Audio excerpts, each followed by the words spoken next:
예수님의 제자하면 흔히 떠오르는 인물이 바로 베드로입니다. 왜냐하면 예수님의 공생의 사역 동안 제자로서 제일 많은 활약을 하였고 수제자라는 칭호가 붙어있기 때문에 그렇습니다.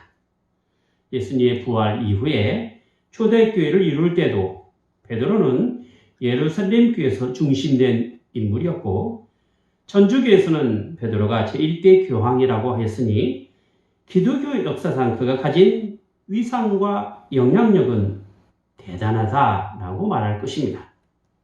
하지만 정경 안에 포함된 성경에는 베드로가 썼다라고 할 만한 것이 오늘부터 시작할 베드로전서와 베드로후서가 유일합니다. 물론 어떤 학자는 당시 전하여 오던 여러 복음의 내용들이 편집되어 베드로전서와 후서가 온전하게 베드로가 쓴 내용이 아니라고 이야기하지만 대체로 베드로전서와 베드로후서가 베드로의 작품이라는 점에서는 의심하지 않습니다.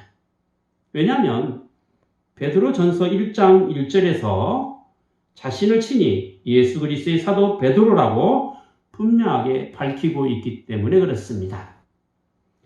신약 성경의 주를 이루고 있는 서신서는 사도 바울이 쓴 편지가 3분의 2나 차지하고 있습니다. 로마서로부터 시작하여 고린도서, 갈라디아서, 에베소서, 필립보서, 골로새서, 데살로니가서, 디모데서, 디도서, 빌레몬서, 히브리서 이것들이 다 사도 바울의 편지다 이렇게 볼 수 있을 것입니다. 그러다 보니 예수님의 동생으로 알고 있는 야고보가 쓴 야고보서나 또한 요한이 쓴 요한 1, 2, 3서와 요한계시록 외에 예수님의 다른 제자의 편지는 사실 정경 안에 그 비중이 적다라고 말할 것입니다. 그래서 예수님의 수제자라고 일컫는 베드로의 편지인 베드로전서와 베드로후서를 가지고 하나님께서 오늘날 베드로를 향하여 어떤 말씀을 하고 계시는지 또한 그 말씀으로 우리가 오늘날 어떻게 적용하며 살아가야 할 것인가를 함께 알아보도록 하겠습니다. 특히 어려운 상황 가운데서 힘들고 지쳐있는 성도를 향하여 베드로의 편지인 하나님의 말씀으로 큰 위로가 되었으면 좋겠습니다. 자, 먼저 오늘 본문 말씀 1절을 함께 보도록 하겠습니다.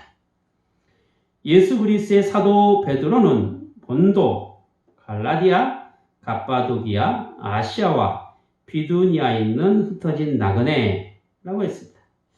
자, 베드로의 편지에는 편지를 받는 대상과 또 편지를 보내는 사람이 누구인가를 분명하게 기록하고 있습니다. 편지를 보내는 사람은 여기 보니까 예수 그리스도의 사도 베드로라 이렇게 이야기하였고 또 편지를 받는 대상을 본도, 갈라디아, 갑바도기아, 아시아와 비두니아에 흩어진 나그네라고 했습니다. 그러니까 예수님의 사도인 베드로가 여러 지역에 흩어져 있는 교회인 성도를 향하여 편지를 보내고 있는 것이죠.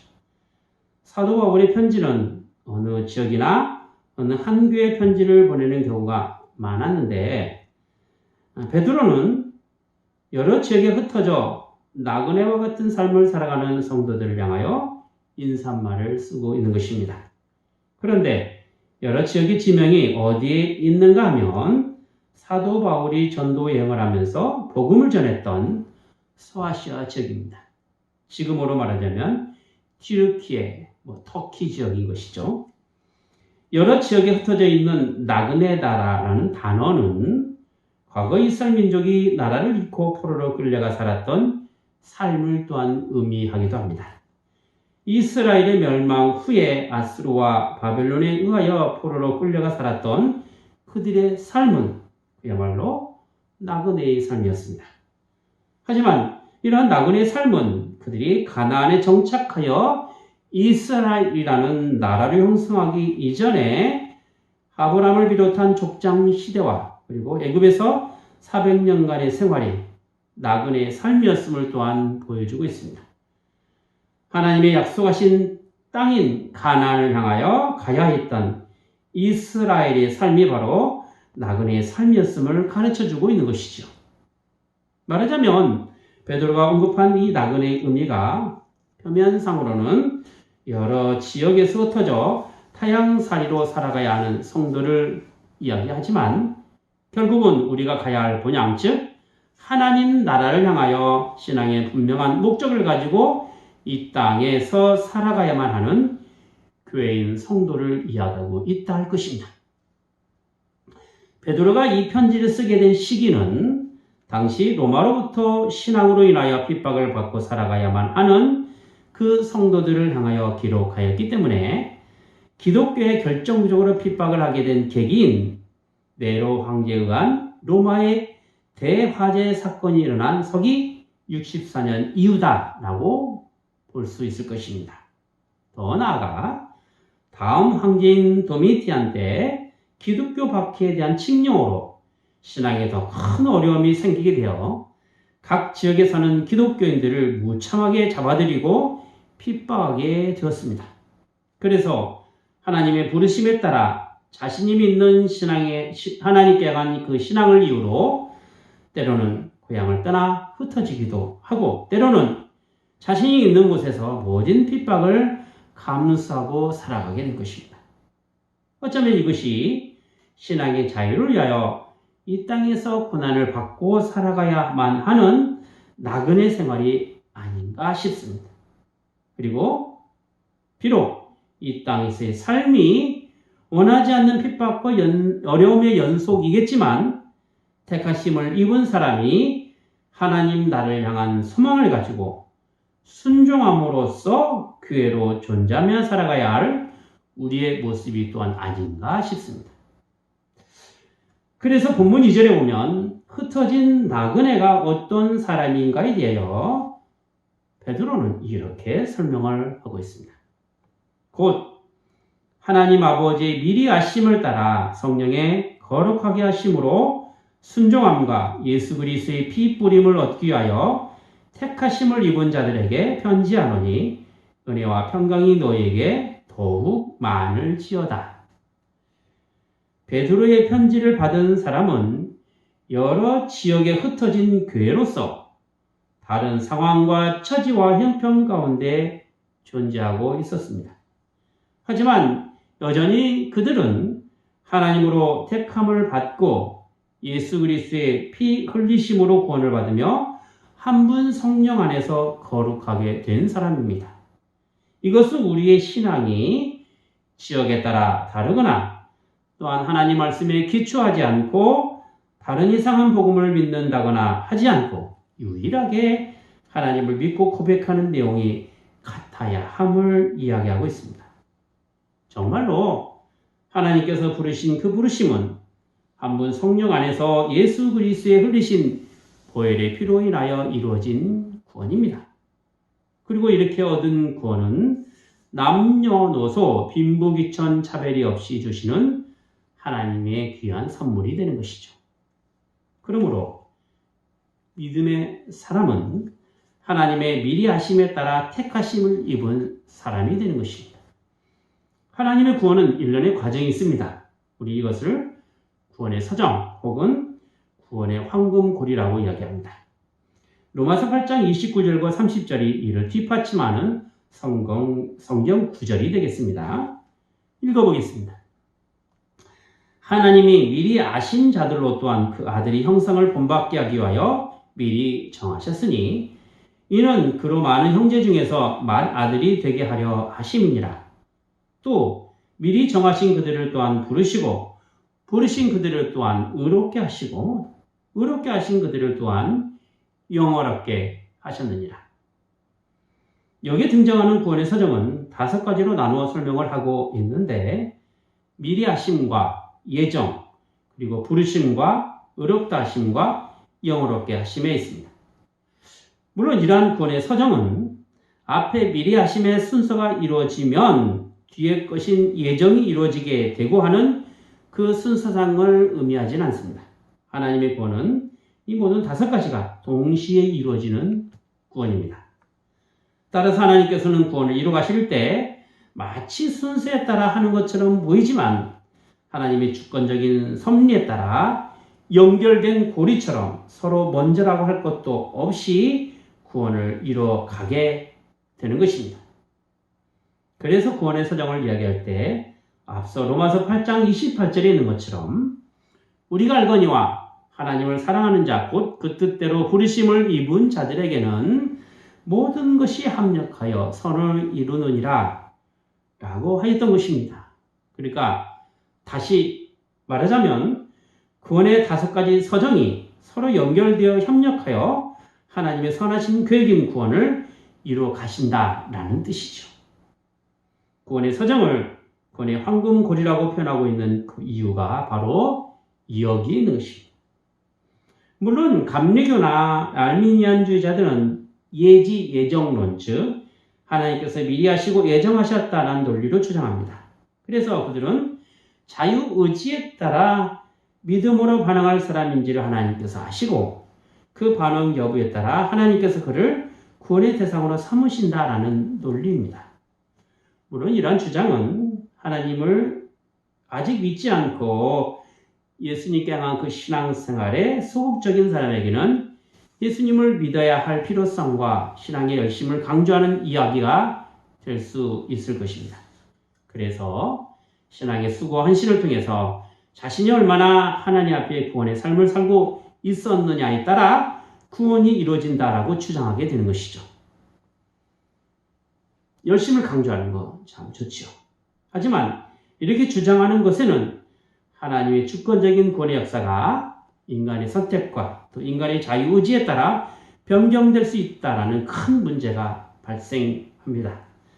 하나님의 여정이 인간의 노력에 따라 이루어지게 된다면 하나님의 주권에 따라 이루어지는 그 구원의 역사가 훼손될 것입니다. 신앙의 열심을 강조하는 것은 하나님의 은혜로 우리에게 주어진 구원의 기쁨과 감사로 나타내는 마땅한 신앙의 반응인 것이지 우리의 열심 있는 신앙이 구원에 영향을 미치는 것이 분명히 아니다라는 것입니다. 열심 강조하는 건 좋지만 그 열심이라는 것으로 하나님의 구원이 있다 없다를 함부로 이야기해서는 안 된다라는 것이죠. 그러므로 우리가 알아야 할 것은 예수님을 믿는 사람은 자신이 받은 구원에 따라 성령의 거룩하심으로 순종하는 사람이 되는 것입니다. 예수님을 믿는 사람은 성령께서 우리의 삶을 세상과 구별시켜 놓으십니다. 세상과 구별되었다라고 하는 것은 죄 가운데서 죄의 지배를 받고 살아가는 것이 아니라 죄로부터 정결하게 되어 죄를 이기고 살아가게 되며 하나님께서 쓰시기에 합당한 그릇이 된다라는 것입니다. 이것은 마치 로마서 6장 12절과 13절에 있는 것처럼 그러므로 너희는 죄로 너희 죽을 몸에 왕노릇 하지 못하게 하여 몸의 사욕을 순종치 말고 또한 너희 지체를 불의의 병기로 죄에게 드리지 말고 오직 너희 자신을 죽은 자 가운데서 다시 산 자같이 하나님께 드리며 너희 지체를 의의 병기로 하나님께 드리라 함과 같습니다.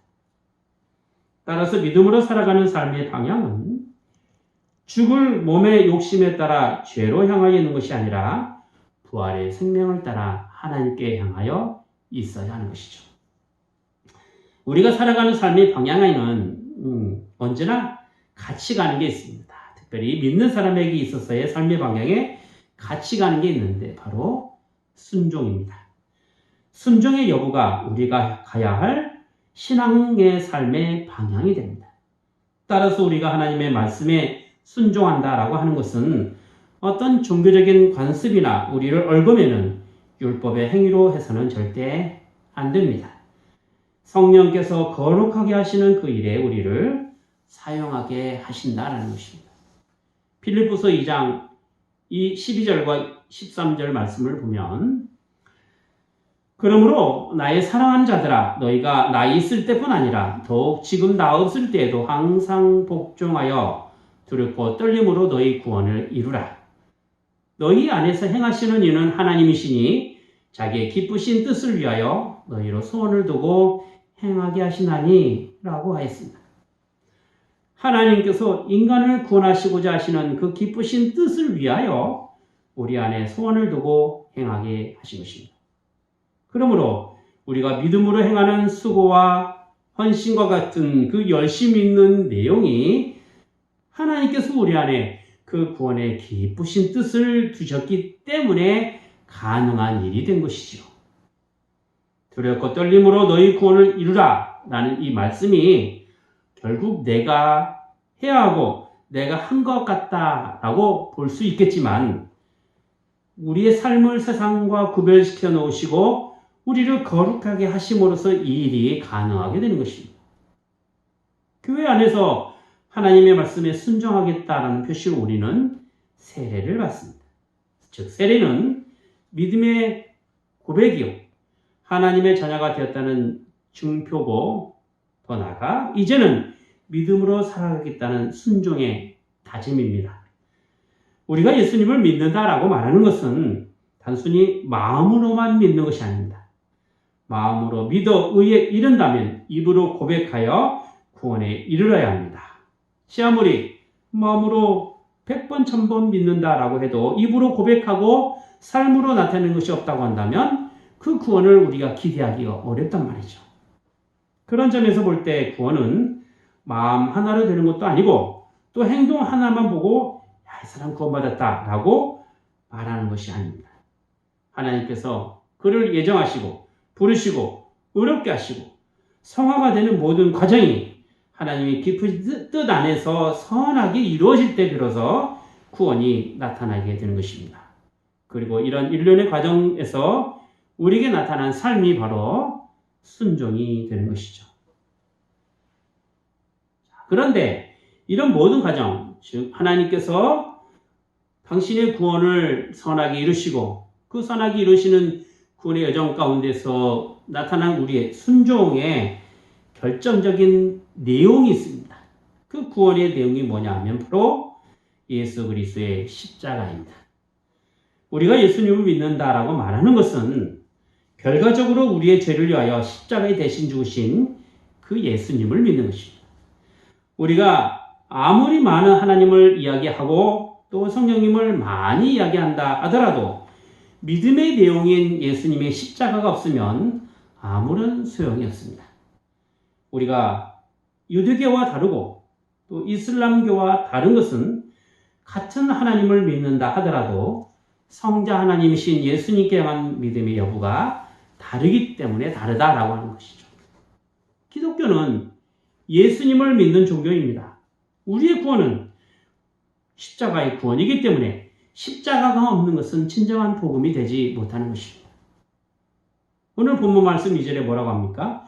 그리스도의 피 뿌림을 얻기 위하여 택하심을 입은 자라고 표현한 것도 하나님께서 구원하시고자 예정하시고 택하신 사람들은 모두 그리스도의 피 뿌림을 얻기 위한 사람, 즉 십자가의 구원을 믿는 사람을 말하고 있는 것입니다. 하나님께서는 죄를 지은 인간을 죄로부터 구원하시고자 하나님과 인간 사이에 언약을 세우셨습니다. 이것이 바로 피의 언약 또는 은혜의 언약이라고 합니다. 그리고 피의 언약은 최초 아벨이 짐승을 잡아 피의 제사를 하나님께 드림으로써 시작되었습니다. 그러므로 구약시대의 제사는 죽어 마땅한 인간의 죄를 짐승에게 전가시키고 대신 잡아 죽여야 하는 그 희생의 제사였던 것입니다. 이것이 구약시대의 제사였고 성전이었고 절기였습니다. 하지만 구약시대의 제사는 어디까지나 참 성전이 되시고 우리의 죄를 대신할 희생 제물이 되시는 예수님의 그림자요 모형이 되었습니다. 이제는 실체가 되시는 예수님께서 친히 우리의 죄를 대신하여 어린 양으로 희생하시고 십자가에 못 박혀 죽으신 것입니다. 하나님의 구원은 이처럼 하나밖에 없는 아들 예수 그리스도를 이 땅에 보내시고 그를 희생 제물이 되게 하셔서 인간과 맺은 언약을 온전하게 이루게 하심으로써 나타내신 것입니다. 우리는 이렇게 하나님께서 예수님을 통하여 인간과 맺은 언약으로 구원을 이루가시는 그 하나님의 일하심을 믿음으로 말미암아 구원을 받게 되는 것이죠. 그래서 사도행전 4장 12절에 보면 베드로가 성령이 충만하여 예루살렘에 모인 사람들에게 이렇게 말씀하셨던 것입니다. 다른 이로서는 구원을 얻을 수 없나니 천하 인간의 구원을 얻을 만한 다른 이름을 우리에게 주신 일이 없음이니라. 예수님의 피 흘리심의 결과는 하나님과 인간 사이에 맺은 언약의 완성이고 확증입니다. 예수님의 십자가는 하나님과 맺은 언약을 근거로 우리에게 완전한 구원이 됩니다. 여기에 무슨 우리의 노력이나 열심이라는 것이 포함되겠습니까? 결코 구원을 얻는 것에 포함되지 않습니다. 순전히 믿음으로 얻는 구원입니다. 그래서 우리의 구원에는 전적으로 하나님의 약속 안에 있게 되는 것이고 전적인 하나님의 은혜로 주어진 선물이 되는 것입니다. 그러므로 받은 구원의 선물이 우리에게 귀하면 귀할수록, 우리에게 복되면 복될수록 우리의 삶이 귀하고 복되게 살아가야 하는 이유가 되는 것이죠. 믿음의 확신을 갖는다라고 말하는 것은 어떤 추상적이고 또 막연하게 나타날 미래의 사실이나 혹은 현재 이루어지고 있는 일이 잘 될 것이라는 어떤 기대치가 아닙니다. 우리는 흔히 잘 될 줄로 믿습니다 라는 그 말을 구원의 믿음과 동일시하는 경향이 많은데 구원의 믿음은 그게 아닙니다. 구원의 믿음은 하나님께서 약속하시고 그 약속을 예수 그리스도를 통하여 신실하게 이루어가시는 그 하나님의 역사를 의심하지 말고 받아들이는 것에 있습니다. 결국 하나님의 일하심과 하나님께서 내신 결과를 신뢰하는 것이 바로 구원의 믿음이 되는 것입니다.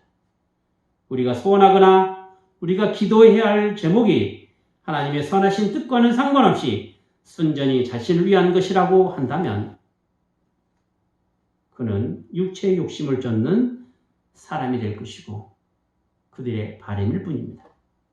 그래서 예수님께서는 산상수훈을 통하여서 이렇게 말씀하셨습니다. 너희는 먼저 그의 나라와 의를 구하라. 그리하면 이 모든 것을 너희에게 더하시니라 했던 것이죠.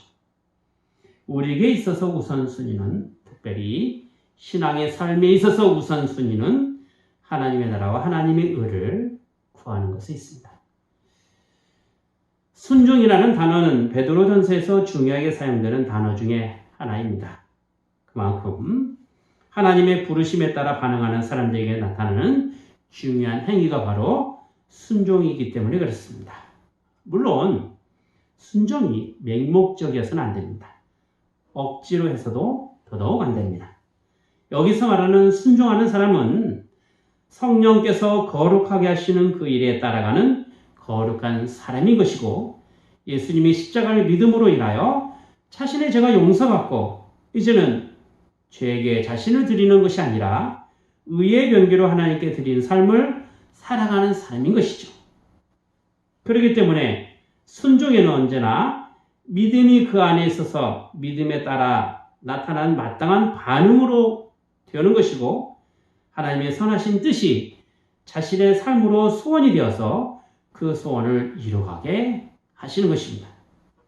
그래서 베드로는 인사말을 통해서 순종하는 믿음의 사람들을 향하여 은혜와 평강이 더욱 많게 될 것임을 예수 그리스도의 이름으로 복을 빌게 된 것입니다. 우리 또한 이러한 순종의 복이 하나님의 은혜와 평강으로 더 풍성하게 함께 하시기를 바라겠습니다. 기도하겠습니다.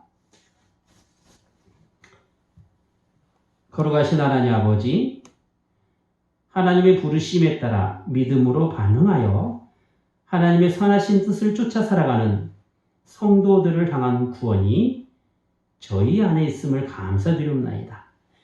죄로 말미암아 죽어야 할 인생에 예수님의 십자가는 인간을 구원하시고자 맺은 그 하나님의 언약이었고 또 오고 오는 인생들에게 주신 하나님의 귀한 선물이옵나이다. 저희가 믿음으로 구원의 값진 선물을 받았사오니 이제는 내가 산 것이 아니고 오직 내 안에 그리스도로 살게 하시고 그 인생의 참된 주인이 주님인 것을 고백하게 하시며 말씀에 순종하는 삶을 통하여 구원의 기쁨을 경험할 수 있는 저희가 되게 하여 주시옵소서.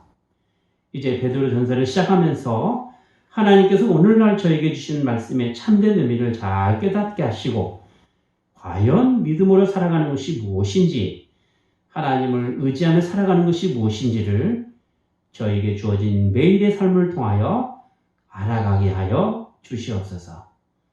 주 예수 그리스도 이름으로 기도하옵나이다. 아멘.